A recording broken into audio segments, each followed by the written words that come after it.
peut aller sur... Bah tiens, Quentin Grimes, c'est intéressant. Qu'est-ce que Quentin Grimes, si je te fais un peu le topo, 30 minutes par match, mine de rien, titulaire, un gros temps de jeu dans une équipe d'Enix fonctionnelle et très bonne même. 71 matchs pour Quentin Grimes, 107 de true shooting plus, donc 7% au-dessus de la moyenne au niveau de l'efficacité au scoring, sur un usage assez modeste de 14%, c'est vrai. On peut dire que ça a été la révélation de cette année, ou une des révélations de cette année, pas dans un rôle star, mais valuable tout de même. Ah bah clairement. Et en plus, je pense qu'il a eu ces moments un petit peu de highlight en playoff avec ces matchs à 48 minutes justement. Du coup, je pense que ça, c'est aussi intéressant de voir il a continué à être utilisé beaucoup en playoff comparé à son coéquipier Emmanuel Quickley qui lui a perdu des minutes en playoff. Et c'est quand même un bon indicateur aussi d'un peu d'un impact collectif d'un joueur de ses minutes en playoff comparé aux saisons régulières. Oui, effectivement. Sachant qu'il a été drafté il y a 2 ans, si je dis pas de bêtises, et que l'an dernier, il était encore un peu role player. Et c'est vrai que ce qu'on aime bien chez lui, c'est que, comme je disais, il n'y a pas de création, on n'est pas sur ce niveau un peu star, peut-être on peut dire. Ou alors il va nous faire un Jimmy Butler, ça va sortir de nulle part. Mais a priori, on n'est pas trop sur ce profil-là de créateur, mais connecteur par excellence, notamment. Exactement, connecteur par excellence et en plus qui a un très bon shoot par moment et qui sait faire des bonnes lectures, qui est rapide. C'est un joueur qui offre du spacing en mouvement. Donc on n'est plus sur des joueurs qui sont un peu plantés dans les pieds dans le corner et qui bougent pas. C'est un mec qui est vachement actif, donc en plus qui utilise beaucoup sa rapidité en contre-attaque et offensivement, c'est super à plugger à côté de joueurs avec des gros usages comme Brunson, comme Randle, parce que du coup, il nécessite pas d'avoir beaucoup la balle dans les mains, et quand il en fait quelque chose d'efficace, c'est-à-dire qu'il prend des tirs dans les bonnes zones, ou il fait des passes dans le bon tempo. Oui, c'est un peu ça, et c'est quelque chose que, là encore, au niveau des stats, on ne pourra pas le voir, hein, parce que les stats de passing ne peuvent pas refléter ce genre de choses, mais on est sur ce côté connecteur qui apporte du lien en fait à l'attaque, qui ne va pas créer le décalage, mais qui va pouvoir l'exploiter et l'amplifier. Et ce qui est assez génial, je trouve, avec Grimes, c'est qu'on a ce côté de connecteur, comme d'autres peuvent l'être, mais en plus, lui, il a un côté 3 points aussi, déjà, 40% sur les catch and shoot à 3 points, et il en prend quasiment 5 par match. C'est plutôt très bon. Si on prend les gros volumes entre guillemets en catch and shoot, plus de 3 par match, il est 41e sur plus de quasiment 120 joueurs. Donc on est vraiment sur un joueur efficace sur le shoot et qui en plus a le combo shoot et drive aussi. Ça qui est intéressant. Très efficace sur les drives. Bon, sur un volume assez petit et sur des types de drives qui ne sont pas face à une défense arrêtée. Mais oui, on est sur quelqu'un qui a un peu ce double combo, je trouve, et à la fois le shoot, la menace du shoot, mais aussi la capacité à attaquer les close-out, comme on dit. Tu sais, quand quelqu'un se jette sur toi, il a cette agilité et cette fluidité pour finalement attaquer le close-out et aller au panier. Donc, voilà, on n'est pas sur la création, mais on est sur la finition, ou alors de l'amplification, hein, comme on dit, avec ce rôle de connecteur qui va faire le lien entre la création et la finition.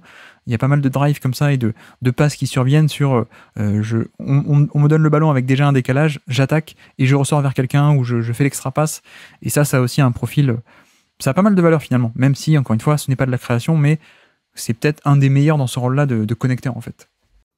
Ouais, bah c'est ça qui est un peu bâtard pour lui et qui fait qu'il se retrouve 5e de cette line-up alors qu'il a un impact super positif, c'est qu'il est pas à l'initiative et à la création, mais il l'amplifie super bien et c'est pour ça qu'il était un peu difficile à classer dans ce line-up parce que voilà, il a pas un rôle ni de protecteur d'arceau ni de créateur.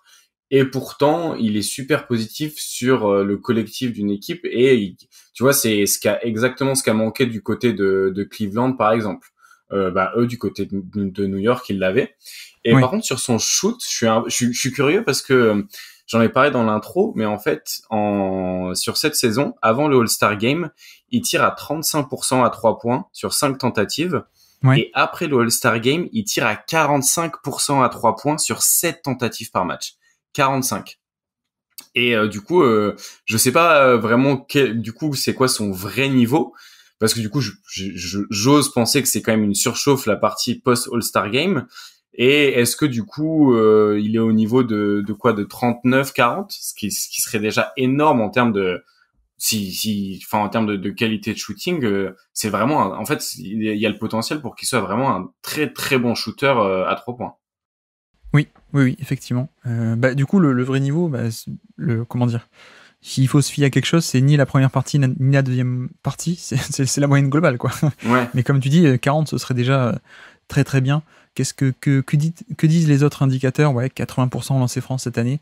Ok. Et en fac, on était à 36% à 3 points sur la carrière universitaire, presque 37, mais notamment 40% sa dernière année, tu vois.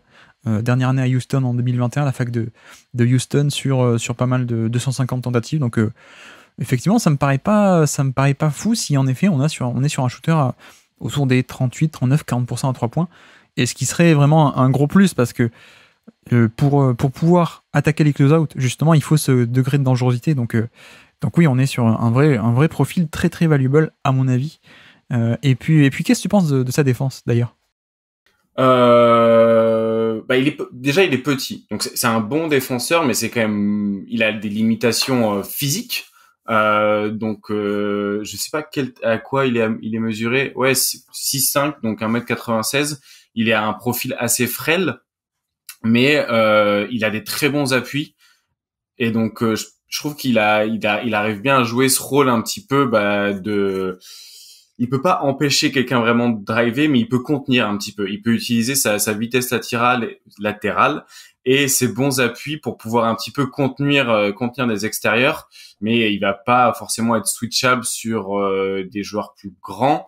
Il va pas forcément apporter une protection des paniers du coup de manière assez logique, mais sur les extérieurs, en fait, son intelligence de jeu, sa vitesse latérale et ses bons appuis font que pour contenir des extérieurs et des meneurs, c'est vraiment positif. Ouais, je suis d'accord. Je pense que, comme tu dis, certaines limitations de taille, enfin, du coup, pour être polyvalent, quoi, pour être un méga défenseur de switch, mais je trouve qu'on est plutôt sur du 7 sur 10, 8 sur 10 en défense plutôt que ultra élite sur le ballon, on va dire. Mais par contre, j'aime beaucoup le fait que il est entre guillemets juste très bon et pas le meilleur de NBA en défense sur l'homme, mais il y a aussi la défense sans ballon qui est assez intéressante. Ouais. Et on a vraiment affaire à un joueur intelligent qui comprend ce qui se passe sur le terrain, qui a les schémas, qui fait les petites rotations, qui vraiment impeccable sur la défense sans ballon. Pas tant que ça playmaker, je crois, si je dis pas de bêtises, mais on n'est pas sur un énorme intercepteur, mais en termes de défense positionnelle sans ballon, il est toujours bien placé grosso modo, donc ça aussi ça remonte un peu le niveau pour moi. Et donc, si on doit l'insérer dans le classement, où est-ce qu'on le mettrait? Du coup, on va le mettre. En fait, Jerami Grant, il m'emmerde un peu placé comme il est là. Ouais. Mais du coup, je le mettrais derrière Kyle Anderson. Mais je sais pas si, par exemple, je le mettrais pas au-dessus de Jerami Grant aussi pour l'impact qu'il a sur le collectif, quoi. Mais au-dessus de Jerami Grant. En fait, j'ai l'impression, c'est un peu, c'est quoi l'impact qu'a Jerami Grant sur un collectif en fait? Parce que si c'est juste pour être efficace, mais tu vois un petit peu, c'était quoi l'exemple de joueur un petit peu efficace mais pas dans un collectif à la Adrien Dantley par exemple? Tu vois, sortir un peu les livres d'histoire. Est-ce que c'est vraiment, enfin c'est quoi son impact quoi? Alors que Quentin Grimes sur un collectif, tu vois que l'équipe elle est meilleure avec lui en fait. Et comme tu dis, c'est un connecteur en attaque et en défense, il fait ses bonnes rotations. Il a des limites physiques et des limites à la création qu'il peut pas faire, mais il les fait pas. Donc il a pas d'impact négatif sur son équipe. Et pour moi, c'est plus positif qu'un soliste en tout cas. Donc je l'aurais mis au-dessus de Jerami Grant, mais en dessous de Kyle Anderson. Et vu que Jerami Grant du coup voilà, je le mets derrière Kyle Anderson. Ok, c'est pas impossible effectivement comme je dis qu'on change. Si dès l'épisode d'après ou si à chaque fois tous les épisodes on me dit Jerami Grant il faut le baisser. Mais après pour défendre un peu la candidature, c'est vrai que je comprends ce que tu veux dire et effectivement notamment il y a pas trop de passing avec Jerami Grant, donc il y a pas ce côté liant peut-être que peuvent avoir d'autres joueurs dont notamment Quentin Grimes. Mais tu vois, c'est pas non plus un profil qui ne fait que du scoring de son côté, quoi. C'est pas le DeMar DeRozan des mauvais jours ou des débuts, on va dire. C'est pas le Rudy Gay On est, tu vois, 60% de panier assisté, mine de rien, pour Jeremy Grant à Portland, avec notamment 40% sur catch and shoot, sur pas mal de tentatives. Donc ça, tu vois, c'est pas que du pull-up de son côté, quoi. Il y a aussi un côté, il y a aussi un aspect de le catch and shoot à 3 points efficace et à gros volume, hein. Du coup, pareil que Grimes, avec une défense, comment dire. C'est là peut-être où il peut y avoir un peu de discussion. Amine en parlait d'ailleurs, avec ce côté, peut-être que on l'a connu bien meilleur. Il a peut-être pas été au meilleur de sa forme dans ces Blazers 2023. Mais bon, voilà, il y a un côté, Grimes, mais qui est plus grand, qui est meilleur en défense sur l'homme, et qui peut, en plus, occasionnellement, faire un peu de création tertiaire, on va dire, je pense. Donc oui, il n'y a pas le passing, mais c'est pas totalement non plus le joueur de son côté, quoi, si tu vois ce que je veux dire. Ok, mais j'ai peut-être un avis trop négatif et en plus j'ai pas écouté l'épisode sur lui et j'ai pas préparé en pensant à lui. Oui, bien sûr, donc, bien sûr. C'est peut-être un petit peu le biais des fois où je l'ai vu jouer et de l'impression que j'ai du joueur qui me fait le mettre aussi bas. Mais oui, Non, mais après effectivement, faudra voir au fur et à mesure. Hein. Faut pas non plus que moi je juge un peu en théorie ou en valeur intrinsèque non plus. C'est vrai également, mais c'est vrai que plus de volume, plus d'efficacité, dont notamment du catch and shoot, etc. Du drive aussi efficace et du drive de création cette fois. Donc, ok, mais par contre, du coup, par rapport à Kyle Anderson, qu'est-ce que tu mettais Anderson au-dessus de Quentin Grimes? Peut-être parce qu'ils ont un peu le même rôle de connecteur, tu vois, en attaque. Du coup, ils ont pas exactement le même parce qu'ils le font de manière différente. Je sais pas si tu vois ce que je veux dire, mais c'est tous les deux des connecteurs, mais qu'ils le font pas de la même manière. Donc, offensivement, tu vois, je les mettrais presque sur un petit peu le même niveau, la même note. Mais défensivement, du coup, Kyle Anderson est plus polyvalent et peut lui faire de la protection protection un peu du panier. Et enfin voilà, un profil un peu plus défensif positif que Quentin Grimes, qui est déjà très bon dans ce qu'il fait, mais qui lui a des limitations physiques. J'avoue que je me posais presque la question avec Hayward, moi, de mon côté. Parce qu'en fait, Hayward, c'est Grimes, mais sur plus de volume et plus de responsabilité et de la création. Mais on est aussi dans ce profil connecteur, très bon shooter, passeur, même meilleur passeur. Après, c'est vrai que quand on rentre dans l'équation le facteur de qu'est-ce qui s'est passé de facto, Hayward n'a pas été efficace. Hayward n'est plus bon en défense, enfin, beaucoup moins bon en défense parce que blessure, parce que âge, etc. Mais tu vois, au niveau des profils théoriques, je trouve qu'il y a peut-être un biais de... en tout cas, attention à faire... attention au biais de, bah oui, mais finalement, tu échanges Gordon Hayward et tu le mets au Knicks ou dans un bon environnement, tu peux te dire, bah oui, en fait, c'est du niveau de Quentin Grimes, voire même un peu plus, parce qu'un peu plus de volume, un peu plus de capacité. Donc, il y a ce côté-là où je me dis, bon, bah finalement, en soi, bah, enfin, l'environnement de Charlotte affecte peut-être aussi ce côté-là, mais ça me va de mettre Grimes au-dessus d'Hayward pour le côté, bah, de facto, il n'a pas été efficace, Hayward, et de facto, il n'a pas été bon défenseur, donc on peut s'arranger comme ça, ouais. Et il a joué que 50 matchs. Toi qui parles de valeur cumulée, je pense que ça joue aussi, qu'il ait joué que 50 matchs, Hayward. C'est vrai, même si sur la syllabe, je comptais pas forcément parler en valeur cumulée et faire la différence nombre de matchs. Alors, quand on a des cas où quelqu'un a que 20 ou 30 matchs, on peut les mettre un peu entre parenthèses, mais entre 50, 60 ou 70, je comptais pas me triturer l'esprit cette fois-ci autant. mais okay. Oui, non, mais t'as raison. Ok, bon, on peut le mettre là, entre Kyle Anderson et Gordon Hayward, à voir si Jeremy Grant peut pas descendre du coup aussi. On verra. Et du coup, petit quiz. Donc petit quiz trivia. Nous sommes le 5 avril 2023. On retient bien la date parce qu'elle est importante. Le 5 avril 2023, un poster dunk à Indiana, chez les Pacers. Est-ce que tu es capable de citer des joueurs de ce poster dunk de Quentin Grimes contre les Pacers?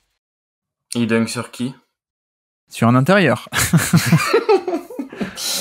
Tac. Est-ce qu'il y a du Jalen Smith? Non, ce n'est pas Jalen Smith. Ok, du coup c'est Miles Turner? Non, ce n'est pas Miles Turner.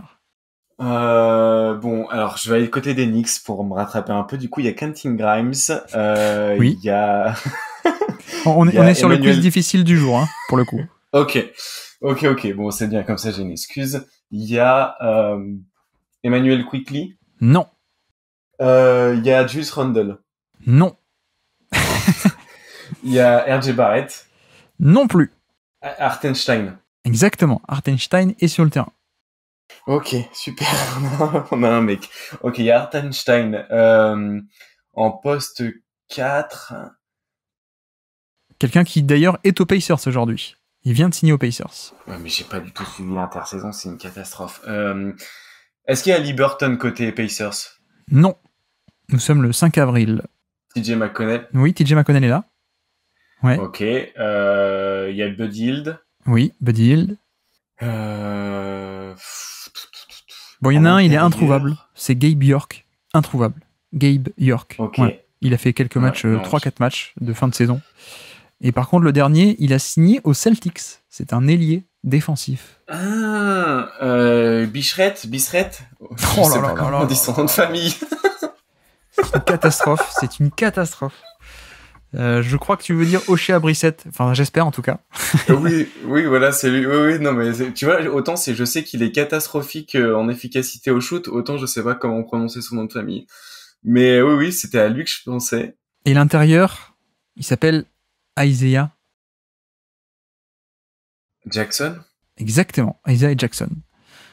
Et okay. donc, côté Knicks, il te manque un joueur qui a été drafté très tôt par les Knicks et qui vient de signer aux Pacers du coup, après 4 ans. Il venait de la fac de Dayton. Explosif.